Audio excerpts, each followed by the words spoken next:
G'day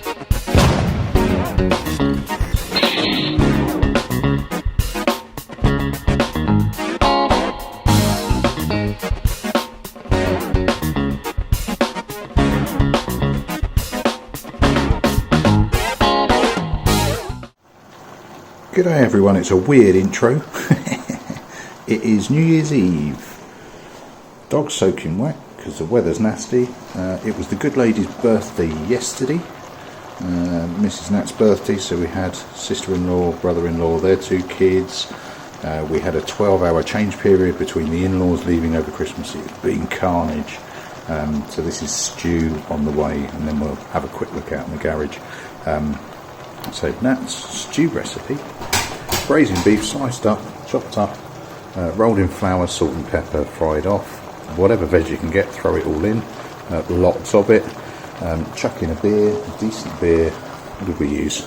Not as if we're short of it over Christmas. A nice beer, boil that off, get that reduced down, beef stock, let it simmer, chuck it all in the oven. Job's a good one. Must be served with posh bread. My kids have just nearly drowned going up the shops to get it and taking the dog for a walk. Not today, but coming soon. Washing machine finishing off behind me. That is a cheapy Chinese Speedo, so I'm going to go for the single Speedo. That will be a video in its own right, I think, or an upload in its own right. Chinglish instructions, about worth the paper they're written on, if that. I have ordered some plugs because I want to do this one properly rather than just jam bits in the end, so I will try and do that as a how-to on a Chinese Speedo from the off. And it does have the magneto bit in there. Done a little bit of tinkering on bike over the period, and I'll bring you to that in a minute once I've got the stew in the oven. Till then, I'm going to watch Dirty Garage Guy,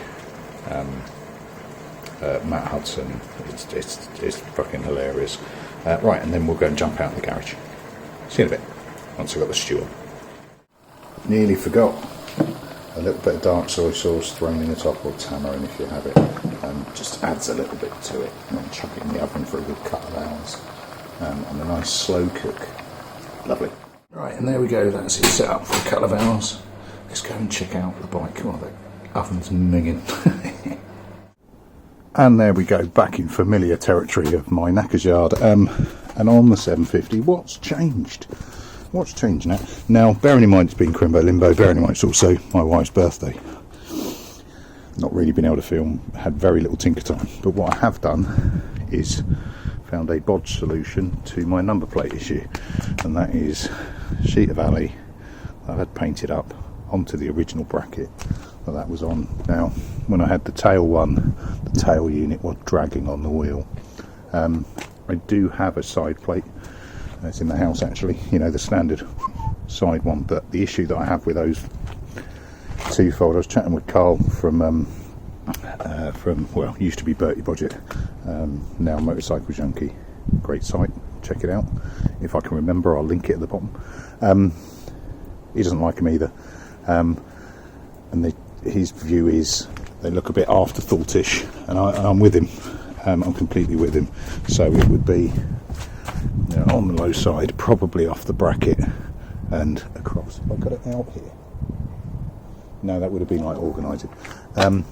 So it would have it across that side there. Now the issue I have isn't that, you know, when I'm getting my left knee down it will catch, because I don't get my left knee down very much. It's more the fact that when it's in the garage it rips the skin off my shins all the time because I keep brushing past it. But if I have to fall back on that, I will. I've grabbed the original brackets that the original indicators are on and painted those up reasonably nicely, chucked them on there. These Chinese bolts are going rusty already. I've taken the bracket that was holding the tailpiece off because actually it's held on by the seat. I have ordered better ones that don't have the hole through it. They'll come eventually, and that just needs tidying up, but I think that disappears reasonably well. I have just chucked some Manol oil on the filters, which will have the double effect of both restricting them slightly and protecting them from rain. What does Manol suggest it does? Clean filter on both sides, rinse off. Yeah, keeps dust and other crap out of it. Right, let's have a look. Lampshade dog. Always funny. I want to mock the afflicted. Let's have a go. So gone cold. Try no choke to start with.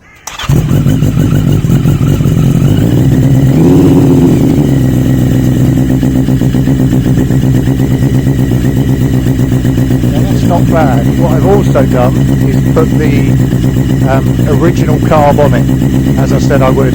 Now, rather than just go 1-for-1 of swapping out the proper 125 jets, bearing in mind on the other carb I drilled them to 125. I tried the 122s I ordered on there as well, and it seems happier.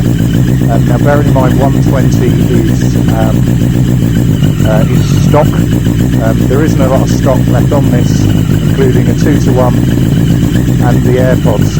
Now, when you make an adjustment, i.e. AirPods and exhaust, it's generally +1 is the rule of thumb, and then for each time those +1s make, I think, 3, you increase the air jet on it. I think this has got a 43 air jet on it, the previous one had a 40, and it's on 122 now, and it does seem happier, but frankly it needs a good arse kicking to work it out, but it sounds better, I think.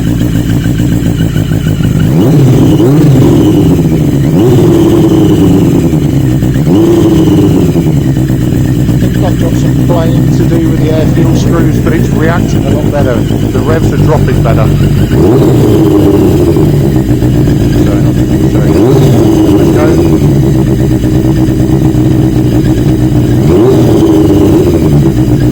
I mean, it's not quite there, but it's better.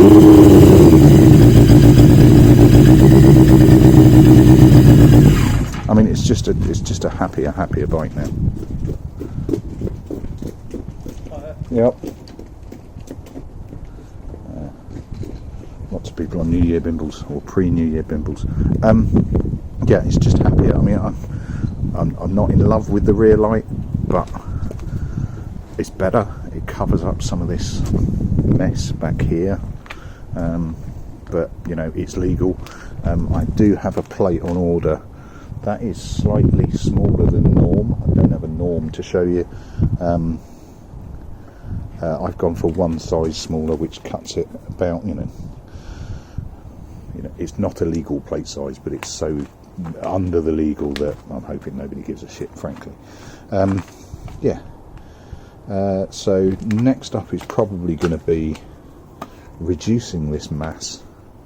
I'd like to do it as properly as I can, so I have ordered a set of, you know, like a bulk set of plugs to try and do it plug to plug rather than, you know, frankly bodge it with spade attachments. Partly because I've no idea how to get rid of the warning light, but predominantly because it's just too much bulk on the front now. I also don't want to cock around and mess around with the plugs because, you know, these are increasingly rare. There's nothing wrong with it at all, and I'll jump on the XJ sites various to see if anybody would like it as a replacement. Probably, frankly, for the cost of postage. I'm not after profit from it. Post that, what's next? It's really close to the road, to being on the road, but what I do want to do is check out the forks. I don't have any leaks. That's beautifully dry, but I have absolutely no idea if it's beautifully dry because there is no oil in it, or whether or not they're beautifully dry because they're absolutely fine. So I do want to check them out. So it'll be front wheel off, check the forks out. They are quite soft. I don't know if they are routinely soft. I've also had a look at tyres as well, because these do leak. Not drastically, they've got slow punctures and they're old. Well, I'll check the age. I don't think the front's that old, but the back's a bit old. But there's quite a lot of bounce in the forks. Now that might just be 1982ism, I don't know, but that will be the next thing I check in anything, you know, approaching anger. Right, let's get him put away because I'm neglecting the family, and I've done quite a lot of that of late. You might also notice extra detritus in the garage. It's been used as a bit of a dump throughout Christmas. It does need a sort out. Right, let's get the bike away and we'll have a closing chat. Right, bike's away, phone died, plugged it in, said it's 100%. I do need to buy a new one. Any suggestions on phones with good cameras? Greatly received. Don't care if they're cracked or don't work, they never have a SIM card in them. A bit of looking forward to the next year and looking back on the last one. Two things that struck me. I looked at Patreon and things like that over the Christmas period, and I have decided again this year not to do it. I am a tit in a shed. I'm filming my hobby. I do get the feeling that trying to get people's funding to achieve that is not what I'm about and not what this is about. I do get drips and drabs through YouTube, but it's bugger all, and it's only every other month or so. But it's not a route I want to go down. Similarly, I have had a look, and a few people suggesting about getting a decent camera to do it from and do me editing on a laptop, etc., etc. The convenience of a phone keeps this as a hobby for me, because it's easy to lug around. It's easy to then do the editing sat in front of the TV or sat on the shitter, frankly, and then just pushing out these like homegrown stuff, which I think people kind of like.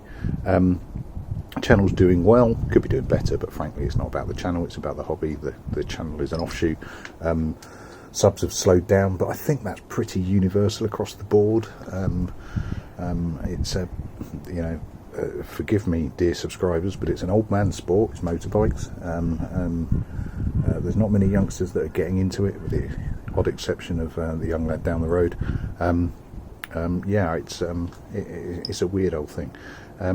But I have loved doing the channel. I've loved creating the content. I've loved playing with bikes, frankly, over the last year, and intend to do exactly the same over the next. I was going to wish you a prosperous new year, but I've thoroughly decided not to. I'd rather wish you a happy new year, and that you have more enjoyment next year than you did in this one. Why? Money can't buy happiness. It can buy you sex, drugs, alcohol, which may make you happy, but it doesn't actually buy happiness. So I am going to wish you happiness for the new year. I don't think there's going to be any major changes within this channel. I will continue being a tit in a shed, and we will see what happens from there. But from Matt Snacker's Yard to all you dudes and dudettes out in YouTube land, Happy New Year, and I'll catch you next year. Ta-da.